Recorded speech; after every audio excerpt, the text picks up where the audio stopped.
थोड़े से फरलांग पे राजा है, इसके पांव लड़खड़ा रहे हैं।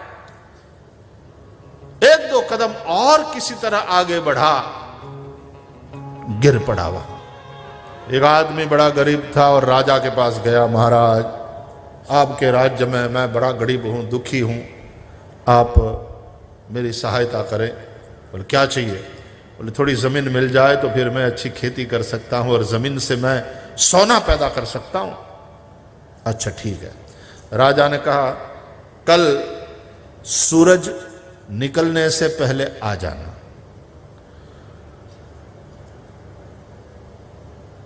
और जैसे सूरज निकले दौड़ना शुरू करना। संध्या होते होते, सूरज ढलते ढलते तुम जितनी जमीन को घेर लो उतनी तुम्हारी दे देंगे। बड़ा खुश हो गया। आहा, बड़ी उदारता बरती महाराज ने। खुशी के मारे और तैयारी में रात को ठीक से सोया भी नहीं। सूरज निकलने से पहले तो वो पहुंच गया, 4:30 से ही पहुंच गया था ब्रह्म मुहूर्त में। महाराज आए, प्रणाम किया। तैयार है भाई तू? बोले जी महाराज। देख लेकिन शाम ढलने से पहले आ जाना है, नहीं तो कुछ नहीं दूंगा। सूरज निकलेगा और तू चलना शुरू कर, और शाम ढलते ढलते वापस मेरे पास आ जाना चाहिए इसी जगह पे, नहीं तो कुछ नहीं मिलेगा। बोले जी महाराज। तो सुबह में राजा बस वहां बैठ गए, ये बिल्कुल तैयार, साथ में थोड़ा सा पानी लिया था, थोड़ा सा सत्तू लेकर के भागना था। सूरज निकला और ये महाराज को प्रणाम करके भागा। भागता चला गया, भागता चला गया। बैठने का तो समय ही नहीं था। सोचा जितना बैठूंगा उतनी जमीन कम मिलेगी, जितना घेर सकूं घेर लूं। भागता चला गया, भागता चला गया। कोई आराम नहीं, रात को ठीक से सोया भी नहीं था। अब तो पांव भी थकने लगे, लेकिन भागता रहा। काफी दूर तक गया, मध्याह्न होने को था। भागते भागते ही थोड़ा सत्तू खा लिया, पानी पी लिया।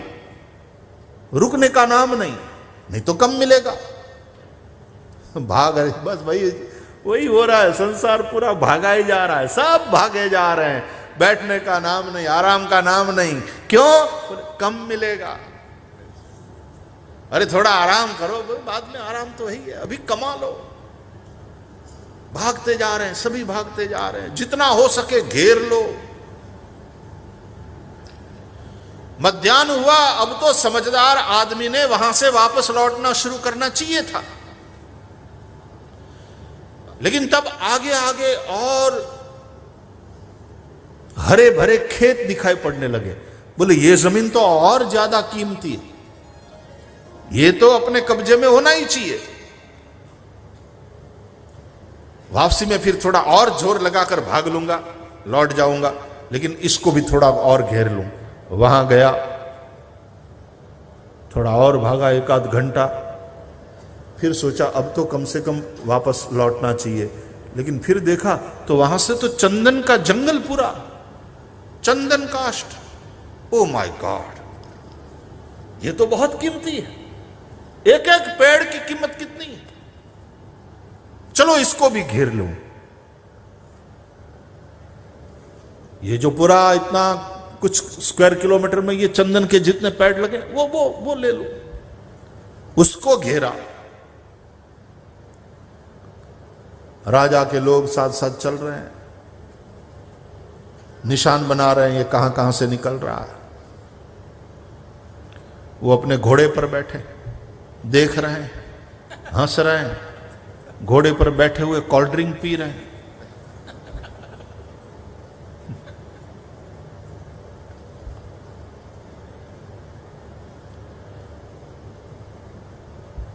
दो 2:30 बजे के बाद और आगे घेरने की इच्छा तो थी, लेकिन फिर अब वापस लौटना पड़ा, मजबूरी थी।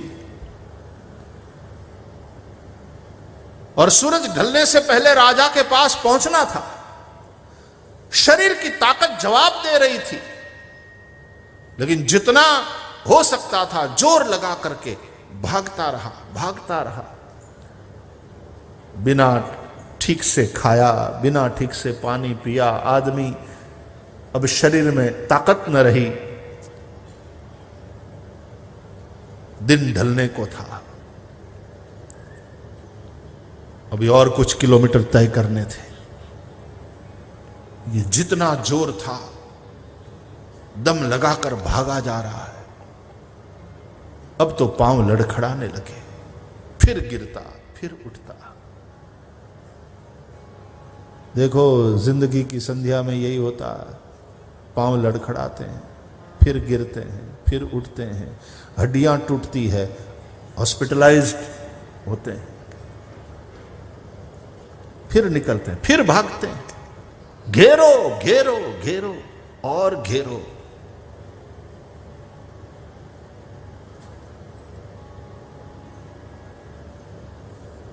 राजा सामने बैठे हैं, उधर पश्चिम में दिन ढल रहा है, थोड़ा सा सूरज बाकी है, दिख रहा है, बस डूबने ही वाला है।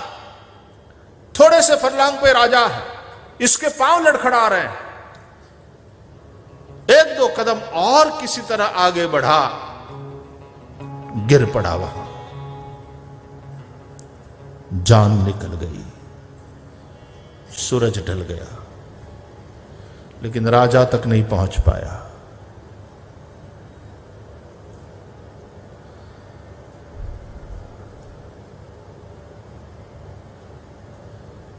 जितना घेरा था सब बेकार हो गया,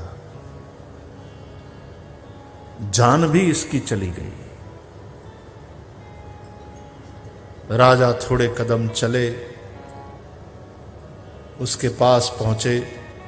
राजवैद्य ने देखा, प्राण पखेरु उड़ गया था। राजा दुखपूर्वक बोला, यहीं गाड़ दो, दफना दो। हकीकत में तो बस इसको इतनी सी ही जमीन की जरूरत थी।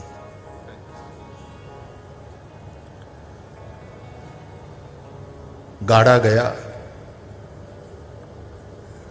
इतनी ही जमीन की जरूरत थी। बैठते हो, सोते हो, कितनी जमीन चाहिए? लेकिन बुद्धि की बैठक पर वो जो स्वार्थ देवता बैठ गया है, वो है तो असुर, लेकिन हमने उसको देव मान लिया है, हमने उसको अपना आराध्य समझ लिया है। उस स्वार्थ की पूजा करते चले जा रहे हैं। वो भगा रहा है, हम भागे जा रहे हैं, संतोष ही नहीं है। श्रीमद् भागवत कहता है, यावत् भ्रियेत जठरम तावत् स्वत्वं हि देहिनाम् अधिकं योऽभिमन्येत अधिकं योऽभिमन्येत सस्तेनो दंडमर्हति सस्तेनो दंडमर्हति यावत् भ्रियेत जठरम। जितने से तुम्हारा पेट भर जाए, तावत् स्वत्वम हि देहिनाम, उतने पर ही प्राणी का अधिकार है।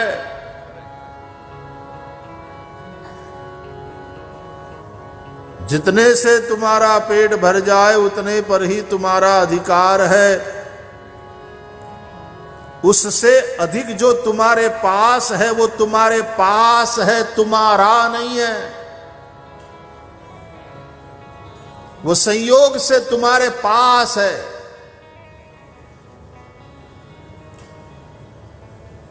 So you are suppose to distribute it. उस पर तुम्हारा अधिकार नहीं है, वो तुम्हारे पास है, वो तुम्हारा नहीं है। उसका सदुपयोग करो। लेकिन आवश्यकता से अधिक को जो अपना मान लेता है कि ये मेरा है, मेरे पास बंगला है, मोटर है, गाड़ी है, अच्छा खाना है, सब कुछ है, लेकिन फिर भी करोड़ों करोड़ों अरबों अरबों जो मेरी बैंक में पड़े हैं, मेरे खाते में बोल रहे हैं, मेरी तिजोरी में बंद है, उसको मैं अपना मान लूं, ये मेरी संपत्ति है। कैपिटलिज्म का यही दूषण है सबसे बड़ा। कम्युनिज्म का अपनी गड़बड़ है, सोशलिज्म की अपनी कुछ बुराइयां हैं। कोई इज्म पूर्ण नहीं है, न सोशलिज्म, न कम्युनिज्म, न कैपिटलिज्म। पूंजीवाद हो, साम्यवाद हो, समाजवाद हो, सबकी अपनी अपनी खूबियां भी हैं और खामियां भी हैं। तो खामी रहित विचारधारा कौन है? ये श्रीमद् भागवत की ये विचारधारा जो हमारे वेदों ने दी है, ये विचारधारा जो हमारे ऋषियों ने दी है। इसमें न पूंजीवाद है, इसमें न साम्यवाद, न समाजवाद। ये परमार्थवाद की बात है। परमार्थ पथ परम सुजाना। हमारे ऋषि मुनि परमार्थ पथ के परम ज्ञाता थे।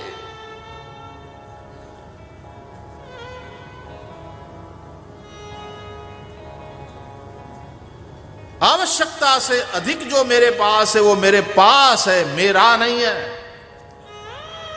मेरे पास है संयोग से, तो मैं इसका सदुपयोग करूं। वो यज्ञ है, वो यज्ञ है। लेकिन उसको मैं मेरा है ऐसा मान लूं। अधिकम यो भी मन्येत, भागवत कहता है सस्ते न, वह चोर है। भले ही उसने मेहनत करके कमाया है, भले ही बहुत घेरा है जमीन को, बहुत मेहनत करी है, न खाया समय से, न सोया ठीक से, है ना। हमने देखा है लोग पैसा कमाने में इतने ज्यादा भागते हैं, इतने ज्यादा भागते हैं, न समय से खाना खाते हैं, न ठीक से वो सो पाते हैं, बस भागे जा रहे हैं। 18-18, 20-20 घंटा काम करते हैं। क्यों? घेर लो जितना हो सके।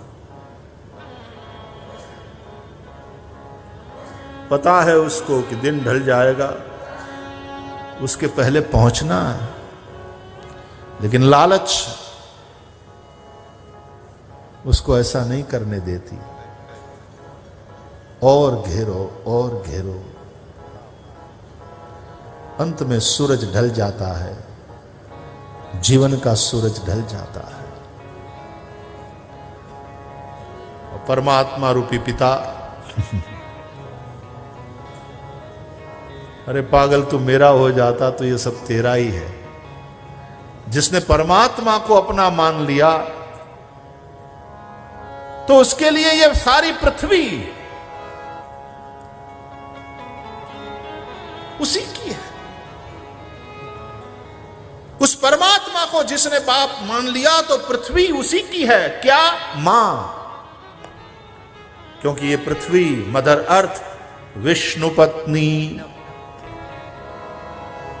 समुद्र रूप वसन है जिसका वस्त्र। पर्वतस्तन मंडले, पर्वत है इस पृथ्वी माता के थन। और ये कौन है? बोले विष्णु पत्नी, भगवान नारायण की पत्नी है। विष्णु पत्नी नमस्तुभ्यम।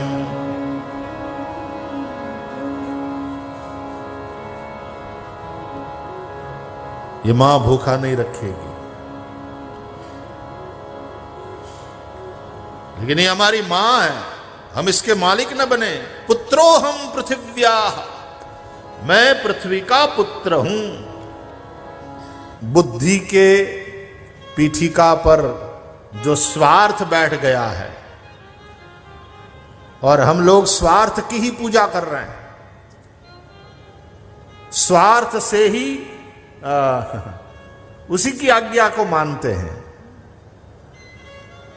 स्वार्थ से ही हमारे सारे कार्य हो रहे हैं। तो पृथ्वी का भी उसी तरह शोषण करते हैं। मैं पैसे वाला बन जाऊं, मैं करोड़पति बन जाऊं, यहां ये फैक्ट्री लगाएंगे, यहां ये माइन लगाएंगे, कोयला निकालेंगे, सोना निकालेंगे,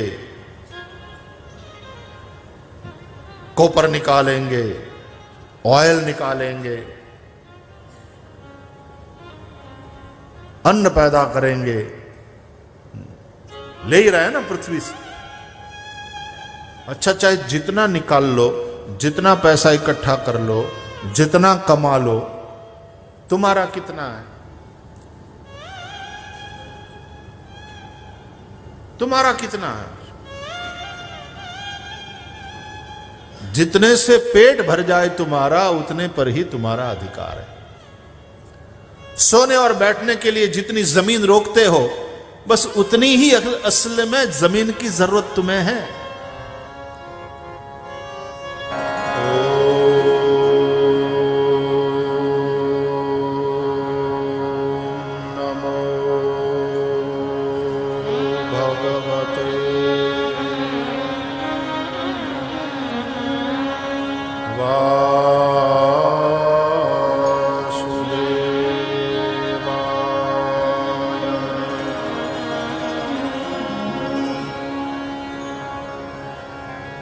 स्वस्ति श्री गणेशाय नमः।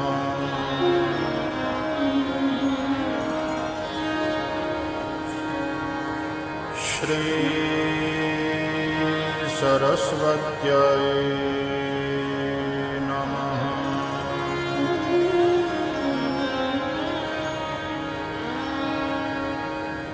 श्री गुरुभ्यो नमः।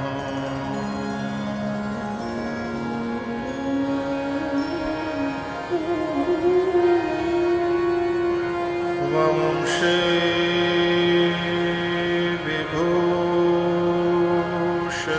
विभूषितकरान्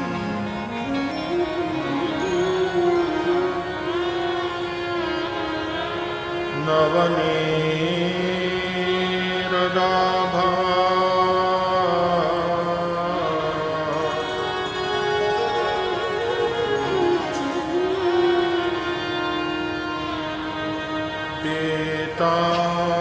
पीताम्बरा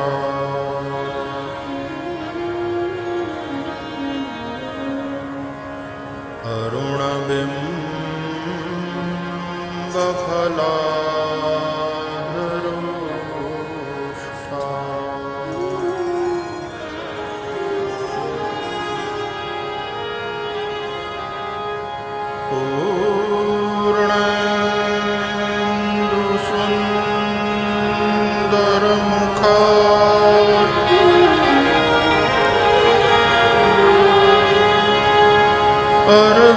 अरविंद नेत्रा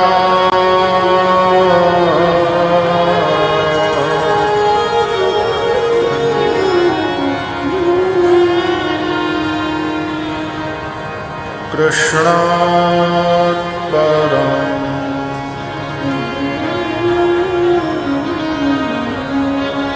किमपि तत्त्वमहं न जाने।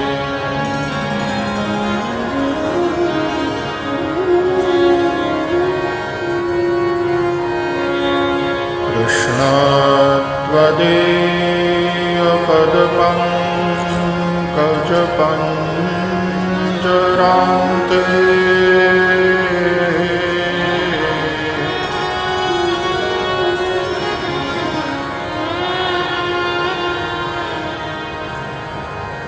अद्यैव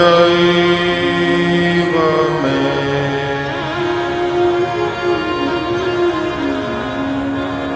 विशतु मानसराजहंसः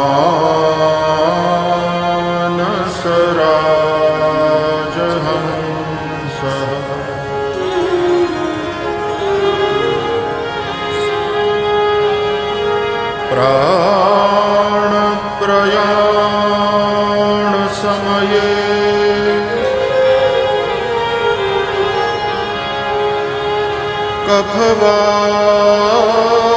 कफवातपित्तये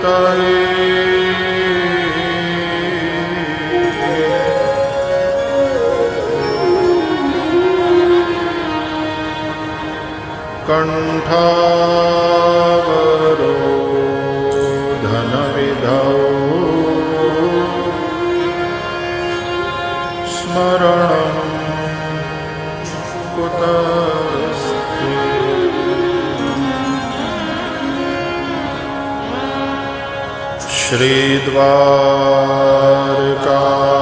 श्रीद्वारकाधीश की जय।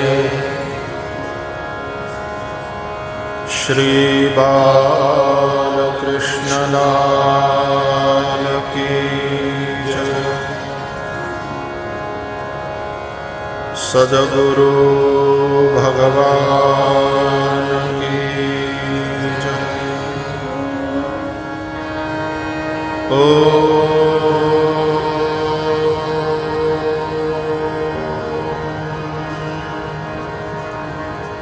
नमः पार्वती पतये हर हर महादेव।